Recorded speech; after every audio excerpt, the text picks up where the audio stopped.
buenos días, queridos estudiantes, que el Señor les bendiga. Vamos a continuar hablando sobre el tema de la estructura de la Tierra.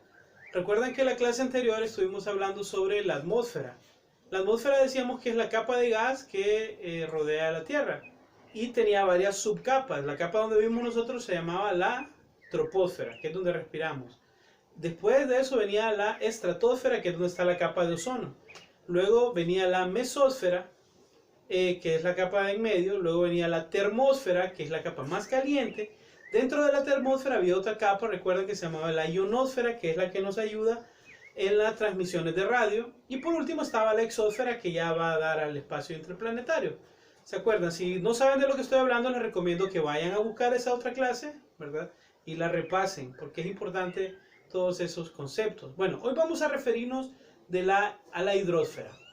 Vamos a decir que la hidrosfera es el sistema material constituido por agua que se encuentra sobre la superficie terrestre, sólida. Y también es parte de la que está en las aguas subterráneas. Por ejemplo, todas aquellas aguas que alimentan los pozos, ¿verdad? Son aguas subterráneas. ¿Qué constituye la hidrosfera? La hidrosfera incluye los océanos, los mares, los ríos, los lagos, las aguas subterráneas, el hielo de los polos, la nieve, el vapor del agua de la atmósfera, el agua que está dentro de ustedes y que está dentro de mi cuerpo, el agua que está en todos los animales, el agua que está en la refrigeradora de tu casa, el agua de la pila, el agua de un charco, el agua que hay dentro de una bolsita que fuiste a comprar donde Germán, ¿verdad? Para tomar, etcétera. Todo eso es parte de la hidrosfera, ¿ok? Si nosotros vemos nuestro planeta desde el espacio, vamos a ver algo así. No, nunca lo he visto, pero esa es la foto que manda la NASA.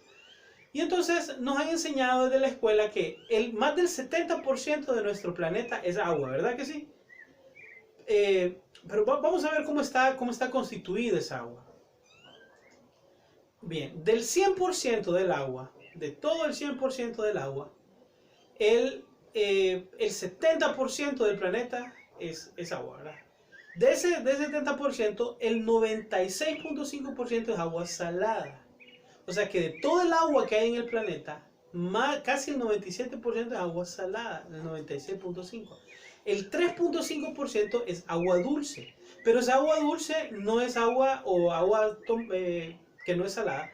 No es necesariamente utilizable. Por ejemplo, una gran cantidad de esa agua está distribuido dentro de todos los seres vivos.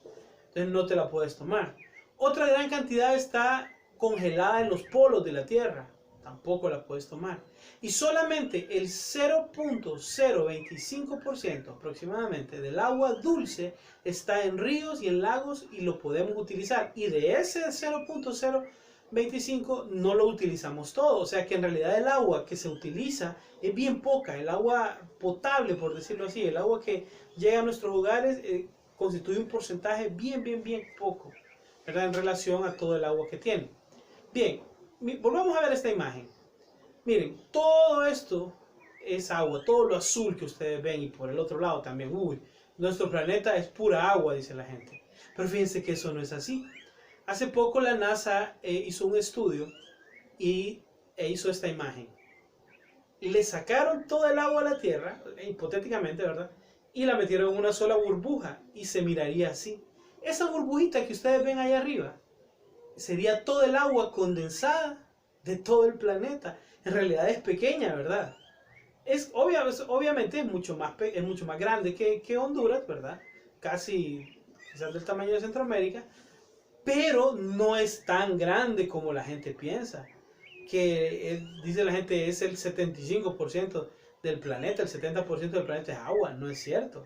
Ahora, ¿qué sí es cierto? Que el 70% de la superficie del planeta es agua, eso sí, pero de todo el planeta no. ¿Ok? Entonces que quede claro. ¿Cuánto mediría esta esfera si la tuviéramos así, todo el agua junta? Mediría aproximadamente 1385 kilómetros de diámetro, o sea, de lado a lado. Y su volumen sería aproximadamente de 1386 millones de kilómetros cúbicos. En realidad no es tanto como la gente piensa, ¿verdad? Comparémoslo con la Luna. La Luna es nuestro astro, preciosa la Luna. Y tiene un diámetro de 3474.2 kilómetros. Entonces, si pusiéramos la luna y pusiéramos esa burbuja de agua con todo el agua del mundo, se miraría así. Es mucho más grande la luna que todo el agua que hay en el planeta. Qué exagerado, ¿verdad? Y entonces, lo correcto entonces es decir que sí, es el 70% de la superficie del planeta, pero no de todo el planeta. De hecho, es una parte muy pequeña de todo el planeta. Muy bien, cuando hablamos de aguas, estamos hablando de aguas continentales y de aguas oceánicas. Las aguas continentales son todas aquellas que están en la plataforma continental, o sea, en el suelo firme. Estamos hablando de lagos, de ríos, estamos hablando de nacimientos de agua, estamos hablando de las aguas subterráneas también. Entonces, todas esas son aguas continentales. Miren, aquí podemos ver en este dibujo que desde arriba, de las montañas que tienen nieve, ¿verdad? O de las montañas muy frías, pues toda esa humedad se vuelve líquida y pasa a los ríos y baja hasta el mar. Y las subterráneas son las que alimentan los lagos y las lagunas. Bien, cuando hablamos del curso de un río, estamos hablando del recorrido que este río hace desde su nacimiento hasta su desembocadura. Entonces, en el nacimiento se llama curso alto. Luego baja un poco, ¿verdad?, por la cuenca es todas las montañas que producen el agua para los ríos, que alimentan los ríos. Entonces baja por la cuenca y a mitad llega al curso medio, ¿ok? En ese curso medio el río se vuelve mucho más ancho, mucho más caudaloso, y también atraviesa por muchos lugares, valles, grietas, cañones, etc. Y luego llega a la parte más baja, que es el curso bajo, que es cuando ya el río llega a su desembocadura en el mar. Miren, todos los ríos desembocan en el mar. Todos los ríos van a dar al mar. Entonces ahí ya sería su curso bajo. También el río tiene dos partes importantes, el caudal y el cauce. El cauce es la parte más ancha, por decir así, la carretera del río. Y el caudal es la cantidad de agua que circula. ¿De acuerdo? Los ríos no siempre son iguales. Hay ríos que tienen en un lugar tienen un cauce bien ancho y en otro tienen un cauce más delgado. En unas partes tienen un caudal bastante fuerte de agua y en otros un caudal más suave. Entonces, dependiendo de estas diferencias, la fauna que vive ahí también es diferente. Vaya, por ejemplo, si nosotros viéramos un río que tiene un caudal muy bajo, no, poco profundo, ¿verdad? ¿Qué tipo de animales esperaríamos ver ahí? ¿Esperaríamos ver peces grandes? No, ¿verdad? Lo que esperamos ver son, por ejemplo, cangrejos. ¿Por qué? Porque los animales que viven ahí deben ser chatos, deben ser aplanados para que el agua no se los lleve, ya sea aplanados horizontalmente o verticalmente. Podemos ver algunas sardinitas, por ejemplo, que son peces chatos, ¿verdad? Que cuando pasa el agua, como el agua va más rápido, ¿de acuerdo? Es más seco, pero el agua va más rápido. Entonces, esa forma de ellos impide que el agua se lo lleve. Y en los lugares más profundos podemos ver otros animales, por ejemplo, peces más grandes, cilíndricos. Podemos ver nutrias incluso en algunos ríos de Honduras, manatíes, aunque algunos biólogos y científicos hondureños piensan que los manatíes ya se extinguieron, ¿verdad? Pero bueno, otros dicen que ahí están todavía. Podemos ver, por ejemplo, jutes. No sé si conocen los jutes, son estos caracoles, ¿verdad?, de agua dulce, que la gente se los come. De hecho, hacen sopa de jutes, dicen que es un manjar, yo nunca lo he probado. Entonces, dependiendo de la profundidad, dependiendo del caudal del río, así tenemos diferencias en la fauna y en la flora que habita ese río. Muy bien, un lago, por ejemplo, tiene dos zonas importantes.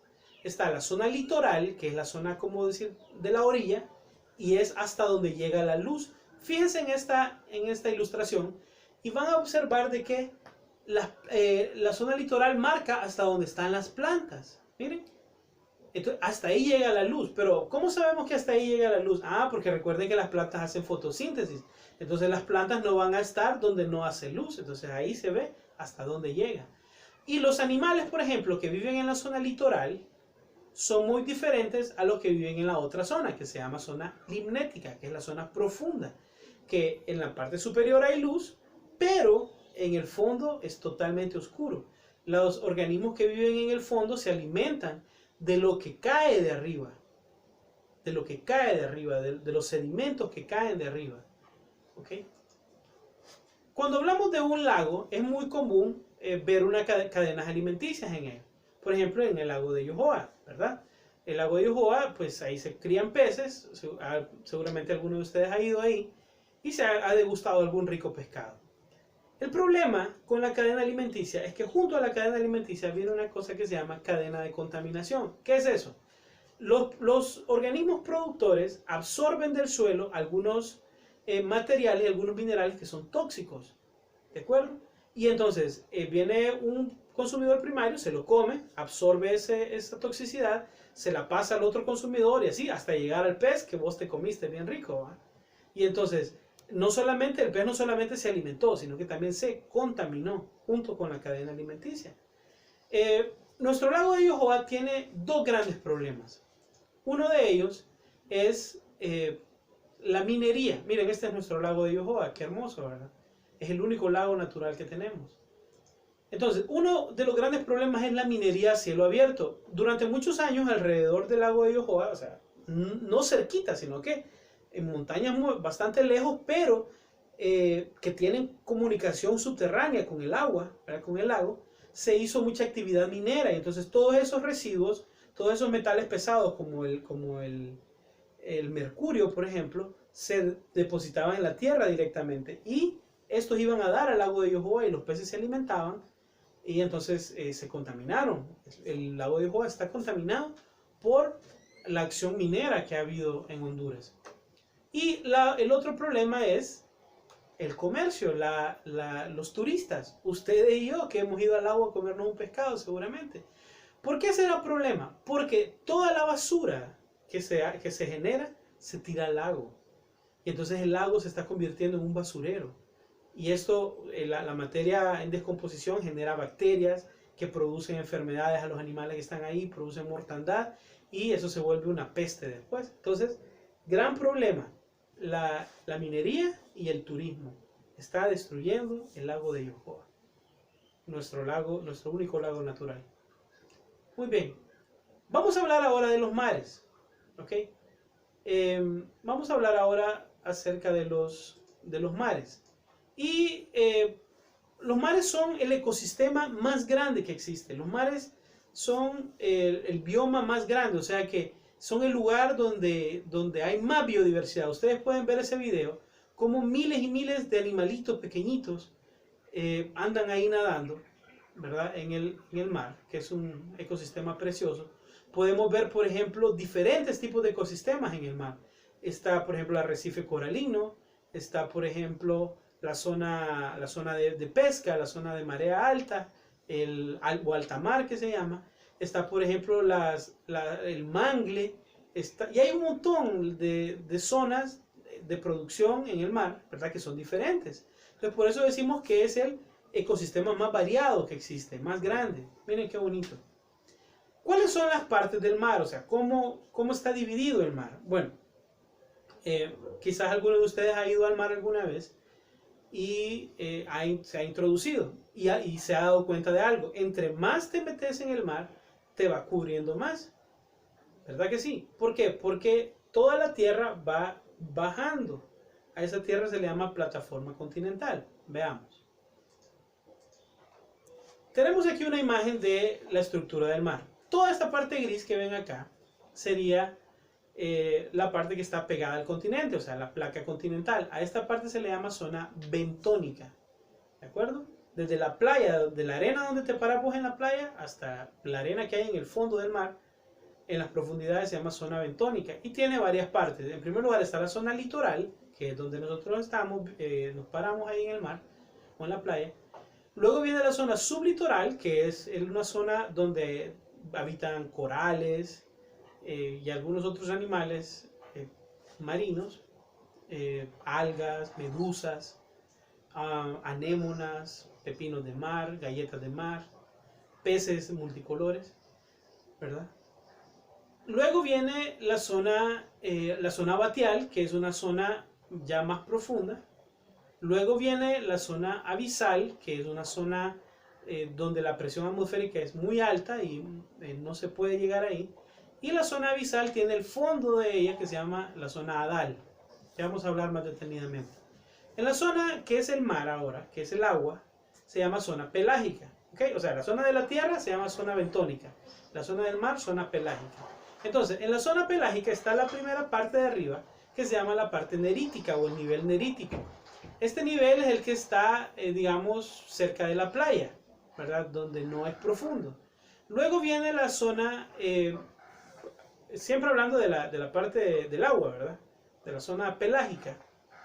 Hablamos de la parte epipelágica o mar adentro o alta mar, que es la zona de pesca donde los barcos pesqueros pues capturan a los peces que luego van a ser comerciados.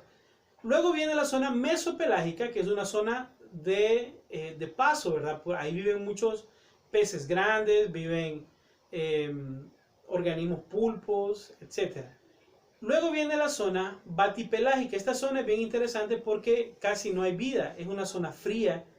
Es una zona donde sirve como de paso para ballenas, tiburones, delfines, ¿verdad? Pero no viven en esa zona, sino que pasan por allí nada más. Y la última parte, que es la zona avisopelágica, que es ya el fondo del mar, aquí sí hay vida. Fíjense qué interesante. En esta zona se han descubierto más animales que en la batipelágica. Tiene sus niveles, ¿verdad? Por ejemplo, la primera zona va a dar hasta aproximadamente a los 200 metros de profundidad, que es donde pega la luz todavía. Luego viene la mesopelágica, que va a dar hasta 1 kilómetro de profundidad, la batipelágica, que se extiende hasta los 4 kilómetros, y la avisopelágica, que se extiende hasta casi 11 kilómetros de profundidad, que es la zona más profunda. El lugar más profundo de la Tierra se llama zona hadal o el abismo, ¿verdad? Y se encuentra en la fosa de las Marianas. Ahí 11 kilómetros tiene más o menos de profundidad. Es interesante porque los organismos que viven ahí son bien curiosos. Miremos. Miren, por ejemplo, estos peces. Qué interesante. Seguro vieron la película de Nemo, ¿verdad? Y vieron un pez que tenía como un foquito aquí. Bueno, ese pez existe, ese pez es real y vive en esa zona, en la zona hadal o en la zona abisal. Entonces, tiene luz, es bioluminiscente. También hay otro montón de peces que tienen bioluminiscencia en ese lugar, medusas con bioluminiscencia. Ustedes dirán, pero seguramente tienen luz para poder mirar y guiarse. Fíjense que es interesante, pero los ojos de estos animales no funcionan bien porque viven en un lugar muy oscuro. Entonces, ¿para qué van a ocupar bien los ojos? Desarrollan otros sentidos. Entonces, ¿para qué ocuparán la luz? Por ejemplo, las medusas ni siquiera tienen ojos. ¿Y para qué ocuparán la luz las medusas? ¿Para qué creen? Imagínense ustedes que ustedes nunca han visto luz en toda su vida y de repente miran luz, se dirían así como, oh, qué bonita la luz, ¿verdad? Qué hermosa. Y de repente cuando estás distraído viendo la luz, ¡guas! Y te comen. Para eso les sirve la luz a ellos, para atraer a las presas. También hay otros animales grandísimos. Por ejemplo, está el calamar gigante que vive en esa zona. El calamar gigante es el animal pues, más grande que se ha encontrado. De hecho, el ojo del calamar gigante es como una pelota de básquetbol profesional, grandísimo. Y imagínense qué tan grande es que se alimenta de cachalotes. El cachalote es una especie de ballena. Ahí vemos un dibujo, ¿verdad?, de un calamar gigante queriéndose comer a un cachalote. Y adivinen de qué se alimentan los cachalotes, de calamares gigantes. O sea que es una lucha, pues a ver quién se come primero a quién. La fauna abisal, la fauna de ese lugar, de las profundidades del mar, ayuda a contener el calentamiento global. Gracias a estos animales, ahí se ha ido a acumular mucho del calentamiento global y estos animales lo absorben. Si estos animales no existieran, el planeta sería más caliente de lo que ya es. Hay zonas preciosas, por ejemplo, en nuestras playas, en la parte de nuestro Caribe, tenemos la segunda barrera coralina más grande del mundo, que viene desde México hasta Costa Rica, ¿verdad? Y la estamos destruyendo. ¿Por qué la estamos destruyendo? Porque botamos mucha basura. Les quiero enseñar una imagen. Miren esta imagen del planeta Tierra, miren esta mancha roja que está aquí. ¿Adivinen qué es? Es una isla, exacto, pero es una isla hecha de basura. O sea, toda la basura que el ser humano tira y va a dar al mar, las corrientes se van moviendo y se acumulan, ¿verdad?, en un lugar. Y esto está en esta isla. Hay varias islas de basura, pero esta es la más grande. Mide aproximadamente 17 millones de kilómetros cuadrados. Eso es exagerado. Miren, solo miren aquí la imagen y miren aquí Honduras, ¿ves? Centroamérica. Esta isla es gigantesca y está hecha de basura. Miren, esto es parte de la isla de basura. ¿Quién sabe qué basura de esa la habrás tirado vos o la habré tirado yo? ¿Verdad? Qué feo. Somos demasiado productores de basura nosotros y estamos contaminando demasiado nuestros mares. Mucho. Y como ya vimos en los ejemplos de la conservación, hay muchos animales que se comen esta basura y mueren por esto. Y es un desastre ecológico tremendo. Cuando nosotros tiramos basura al mar, estamos siendo asesinos de especies. Estamos siendo asesinos de animales, de organismos que merecen vivir y que no merecen que los tratemos así. Miren, por ejemplo, esa tortuga. Esta tortuga tiene algo trabado en la nariz y gracias a Dios unos conservacionistas la pudieron encontrar y observaron esto. Pero imagínense cuántos animales hay en el planeta que no tienen esta dicha, que andan ahí con un pedazo de plástico atado al cuello porque se quedaron enredados, o que andan o que se tragaron una bolsa y no pueden respirar por eso. Entonces nosotros somos los culpables de eso. Cuando digo nosotros me refiero a los seres humanos. Miren esa tortuga, cómo está sufriendo por un pedazo de plástico que se ha trabado en su nariz. Y estos hombres están luchando para poder sacarlo. Pero obviamente y evidentemente es algo doloroso. ¿Cómo le llegó a la nariz? Pues ella se lo comió pensando que era... Imagínate, encontrar un plástico en la naturaleza flotando, nadie pensaría que es un plástico, ¿verdad? Mucho menos un animal que no razona de esa manera. Y viene y piensa que es un organismo y se lo come, ¿verdad? Y recuerden que la boca y la nariz están conectadas, entonces al tratar de expulsarla seguramente se le fue por la nariz y no puede respirar bien. Y estos hombres están intentando salvarla. Qué doloroso, solo con ver esas imágenes a mí me da así como un gran pesar en el corazón y me hace sentir de que los seres humanos cada vez somos más malos, ¿verdad? Somos más malos. Cada vez nos importa menos el planeta, nos importa menos la conservación. No debería ser así. Yo les invito a ustedes, muchachos, a que podamos cuidar lo que tenemos. Ustedes dirán, pero yo ni siquiera conozco el mar, dirá alguno de ustedes. Yo no he hecho eso, no. Pero todas las acciones que nosotros hacemos repercuten en esto. Entonces, terminemos de ver aquí cómo estos conservacionistas logran sacar al fin, miren, le sacaron un pedazo de plástico. Muchos de estos animales mueren porque se atoran con pajillas de esas que tomamos fresco. Hay gente que dice, ¿y qué tal si cambiamos las pajillas por pajillas que se puedan pudrir en el ambiente? Y yo le pregunto, ¿y para qué pajillas? ¿Y no te puedes tomar un fresco en un vaso? O directamente de una botella, si acaso. ¿Para qué una pajilla? No tiene sentido, ¿verdad? Entonces, aprendamos, muchachos, que todo lo que nosotros hacemos tiene consecuencias serias. Bueno, hasta aquí vamos a llegar con la parte de la hidrosfera. ¿De acuerdo? La parte que queda al final es la geósfera, que es la que vamos a ver en la próxima clase. Así es que el Señor les bendiga, muchachos. Espero que nos miremos pronto. Cuídense, sean responsables de lo que hacen. Y pues, hasta la próxima. Veamos.